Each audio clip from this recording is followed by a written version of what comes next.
Sige po, Mami. Ayun, nagising ako. Sigurado mayaman kami. Kaso, bakit ganon? Bakit butas-butas ang aming bubungan? Tony, gising na dyan! Papasok ka baga o hindi? Kung ayaw mong pumasok ay diwag. Nagluto na ako ng itlog. Kumain ka ng gulay ha? Ipaku at ampalaya pa dyan sa mesa. Ay, hindi pala. Paku at ampalaya pa din. Samantalang kami noon, nag-aagawan kami sa tutong. Parang mas maganda pa ang imagination kesa sa totoong buhay.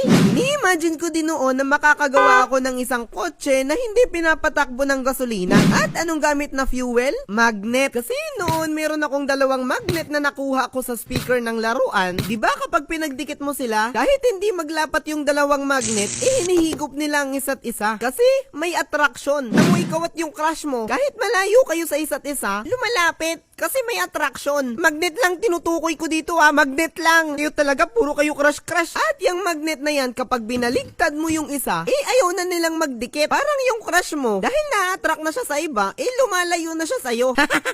Kahit pilitin mo talaga na pagdikitin yung dalawang magnet, humihiwalay talaga sila sa isa't isa. So, ang ginagawa ko noon, nilalapag ko sila sa mesa, tapos itutulak ko ng isang magnet yung isa. At naisip ko noon, Ay, alam ko na. Ilalagay ko pala sa unahan ng kotse-kotsehan yung maliit na magnet. Tapos yung isa ilalagay ko sa ulihan. Siguradong tatakbo yun. at nung ginawa ko siya, oo nga, gumana nga siya. Nakagawa na ako ng isang imbensyon. Pwede rin siguro tong gamitin sa malalaking kotse para hindi na gumamit ng gasolina. Iniisip ko noon at ini-imagine na sa hinaharap magkakaroon ng mga kotse na merong poste sa ibabaw na medyo nakahilig sa likuran at doon ikakabit yung magnet. At sa puweta ng kotse, may magnet din. At yung dalawang yon ang magtutulakan para umandar yung kotse. Ako ang unang nakaisip nun. Walang ibang dapat makagaya nun.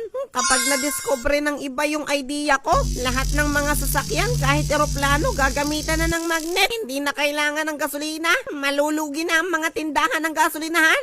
Bibili na lang ng maraming magnet. Noon kasi nakakapanood ako ng mga movie na tungkol sa mga dinosaur na naglalaban-laban. At iniisip ko noon, Ang lalaki ng mga dinosaur At saka, may lumilipad. Merong mga gumagapang. At meron ding mga tumatakbo. Ano kaya kung merong mga dinosaur